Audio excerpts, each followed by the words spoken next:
What's up, everyone? All right, here we are. It's Friday morning. We've come to the end of the week, and I'll tell you, this week has been pretty slow. I don't know, optimistic, hoping for more momentum, but Monday, Tuesday, Wednesday, those were 3 days in a row that I was up $11,000. It was kind of funny because all 3 days were within like $200 of each other. So $30,000 in those first 3 days. Yesterday, I traded AREB, made 2,500 bucks, something like that. So small green day. Today, I traded the leading gainer, one of the leading gainers, NEUP. This one's up right now just under 90%. It peaked a little over 100%. Our high a day was, at least so far, up here around 844. I'm up $6,598.43. I'd say that's a pretty decent day. Now, those of you guys who have been tuning in for a while, you know that my daily goal in a cold market is $5,000 a day. My daily goal in a hot market is $20,000 a day. So this week has been cold market daily goals. Hit the goal Monday, Tuesday, Wednesday, and Friday. Yesterday, I was a little bit below it. But that's okay. I mean, what can you do? You really have two choices. You either push hard when the market's not that strong and you lose money, or you just batten down the hatches, you chip away a little bit, lock up some base hits. You know, you grind on these smaller numbers knowing that they do add up. I mean, obviously, these days add up in a considerable way over the course of, certainly weeks and months. So looking just at the last 30 days here, it's a little bit tough because you could see I had made some really good progress and then I lost it all. And now, I've been recovering that. So, I did recover the drawdown. I'm grateful for that. But, it has been a little bit, I think emotionally it's a little bit tough when you have a big loss, because then you just feel like, I spent all this time just recouping, what I lost in one day. It's like, I don't know. I don't know the way you think of it really in a good analogy, but it's like you spend all this time hiking up the mountain, and then in one little mistake, whoop, you slide down, you give up all this gain, and now you got to start over. So I feel like I'm just kind of retracing my steps here, but that's okay. Locking up profit, making some money, and that's good. So trying to salvage the month of October. I mean, that's really the mission for October. It's a salvage mission. It's not about big gains. Haven't yet imported to Wednesday, which was 11,000. So that'll put me at 23,000. Thursday was 2,500, so that's gonna be 25,000 plus today. So I'm now up about 30,000 on the month. It is definitely the worst month of the year. That's a fact. Well, that's also year to date. This was the first month I took a $170,000 loss. That certainly hurt. March was 162,000. August was 118,000, and October is just, it's sad. It's kind of crazy. How do you go from that to that? Well, let's look at another year just for the sake of it. Knock this out. We're going to look at 2020. 2020 was kind of an interesting year because October, 700,000, November, nothing. December, $700,000, right? So it's like, what happened in November? That's kind of crazy. So we look at the month of November and you can see there were just a bunch of red days, right? And some of them, $20,000, 20,000, 37,000, 15. I mean, these days added up and only had one really big green day. So generally, if I can keep my red days small, that's really key to long-term success. And I've done a good job of that this year. I think for those of you guys that haven't already seen this, I'll just show you. We're going to look at win versus loss days. I like doing this report because I think this is really telling. So year to date, it's going to hurt a little bit from the big mistake I had. But, actually, we're going to do comparing winners and losers. Excuse me. All right, so winners, and this is going to be year to date, and then we're going to do losers year to date. Okay, and generate report. So you're going to see here the winners 7.8 million and the losers 1.7 million. So in terms of ratio, so where's this put me? Right around $6 million on the year. So the losers are in terms of the relationship of total gains, the losers represent 20%, 25%, not quite. So 1.6, yeah, it's like 20% approximately. Okay, so my total gains had to take away 20% because of the total losses. Let's just look at a different year just for a second. We could look at last year just for the sake of it. So last year finished up 3.2 million and had 1.1 million in loss. So that took away about 30%, right? So that's a little bit bigger. What about 2021? Let's just look at a year that I know stands out a little bit more. So 2021, holy smokes, $10 million. That's awesome. Until you look at that and you see I gave back 58% of it in losses. So, it wasn't like I made 10 and then I gave back 58%. This was just accumulating trades over the course of the year. But what you could see is that I was taking a lot more losses. We look at 2021. So 2021 here, or sorry, 2020. And 2020 was up 8.3 and gave back 3.2. So, 30%. And that was not as bad. This was a good year, $5 million. But 2021 is interesting because I made more with over $10 million of total profit in 2021, but I net less because I gave back so much profit. And so then, we go back to year to date here and we're at, 20%. So this is actually the best year that I've ever had in terms when I've been trading at this level, in terms of the percentage that I've lost. So my ratio of winners to losers is really, really nice right now. And I feel good about that. So, even these last, obviously the last 30 days, not the greatest, but nonetheless, if we look at the recovery, just the recovery from, it was the 8th, not January. So we'll do 30 days. So it was the 8th of October here through today's date. Let's see. So look at my, let's see. So is it, no, that's not correct. Check. All right. So let's see. So, accuracy, 78%, which I think is really good. That's above average. Average winners, 4,700. That's a little bit above average too.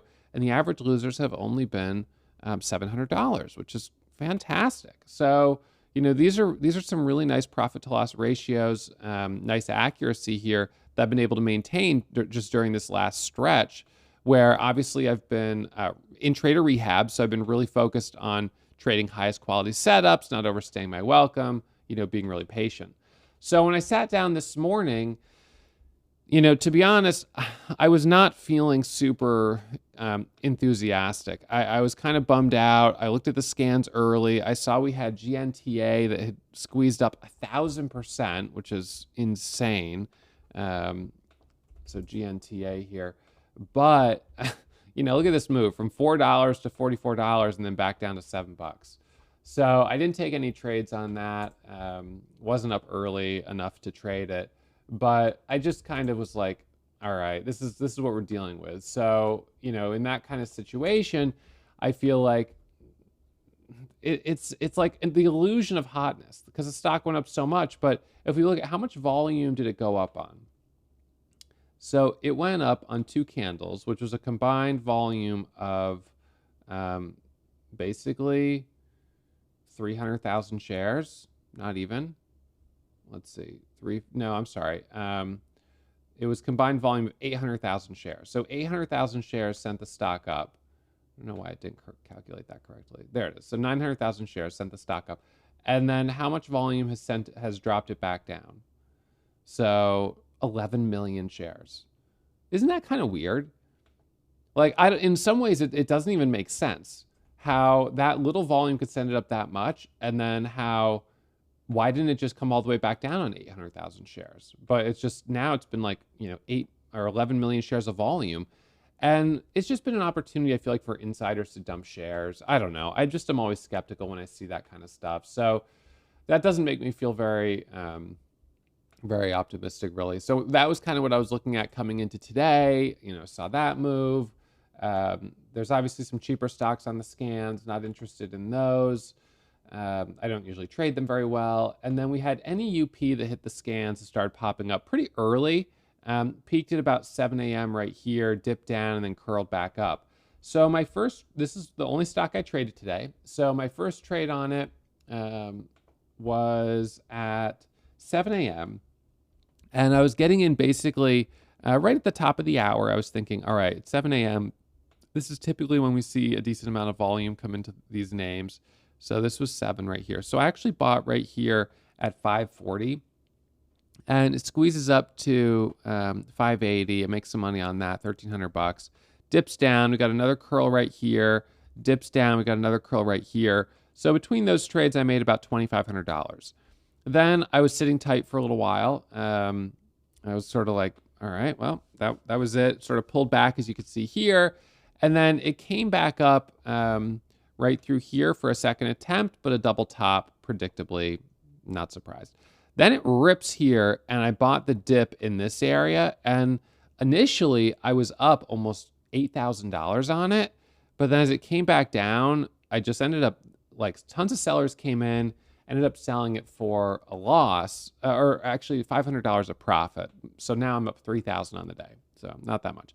And then at the open, it started to pull away here, and I traded it through this area here and locked up another $3,500. So, you know, I took probably, let's see, 1, 2, 3, 4 trades early, and then I had 5, 6, 7, 8 trades. So I think I had 8 trades on it and at least 3 losers. So it was, I mean, that's decent accuracy, I suppose, but it wasn't super easy. And right now you can see it's halted coming back down. So, you know, this is a stock, it's a biotech stock. It was squeezing up. It recently had this huge drop and then sold off for a couple days. So I kind of thought, well, is this just a dead cat bounce? You know, how much is this really going to go up? Now, when you have a big gap, that's potential for a gap fill, but that's more if it's been selling off for a long time, it's been sideways, and then you're coming up to a gap. Bouncing this big 3 days after that bad news that sent it down made me a little skeptical from the beginning. But anyways, it did end up moving a bit.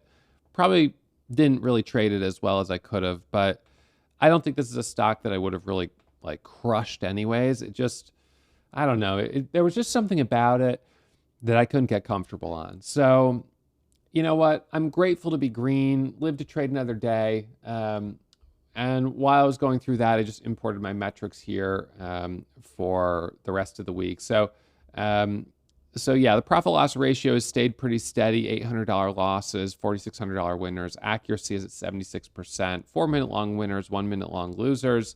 $183,000 in the last 2 weeks. So when we look at the month now in total, clear that out, and then we look at the month of October. In spite of only 1 red day so far, you know, sitting at 25,000 on the month before today. So today will be 6,500, so 32,000 on the month.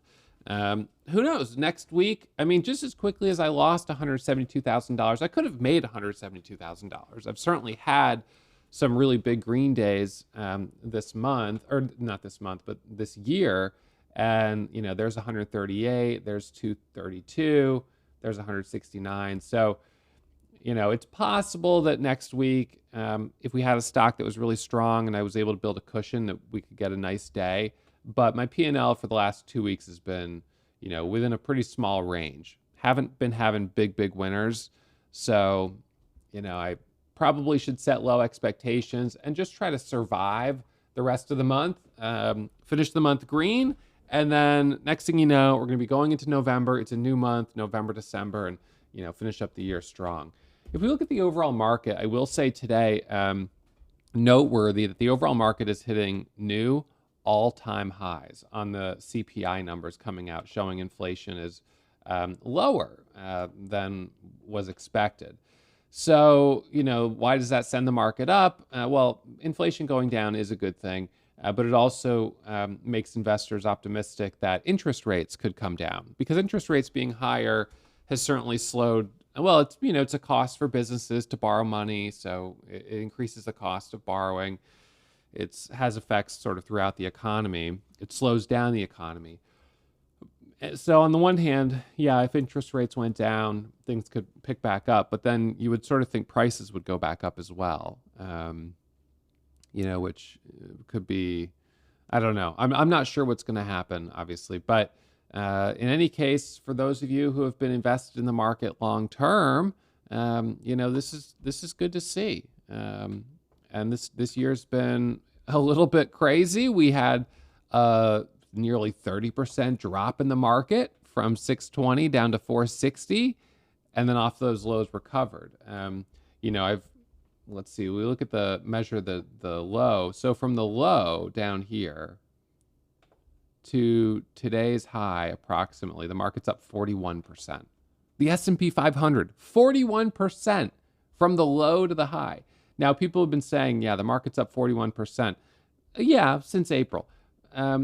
So that's measuring the most extreme, which gives you the biggest number, which is, for the, they like for the clicks or whatever. But from December to today, we're up 12%. Right. So that's year to date. So if you were it would have been great if you went all in at the bottom. Hindsight's 2020. But if, like me, I've been invested in the market for all this time. So I'm just, keep adding a little bit. And, you add a little bit when it's down, you add a little bit when it's up. It's cost basis averaging. So you're averaging into your position essentially. And, the market's up 12% this year from January to today. So, big picture is the market is at all-time highs. We have seen this before. We get up to all-time highs, and then we kind of get a pullback. What caused this pullback here in 2022 was the Federal Reserve increasing interest rates. They increased interest rates because the economy, inflation was too hot. It was too high. So this was, 2022 into 2023, and things only kind of turned around, towards the later half of 2024, as a new administration coming in was becoming more obvious. So the market liked that, and so this is where we're at since then. But yeah, don't be surprised. We will, I'm sure, get, this was the pandemic, the COVID drop. This was the interest rate, which was much more extended. This is the tariff stuff. There's still unknowns on the horizon. Big picture, long-term outlook, obviously has been really positive.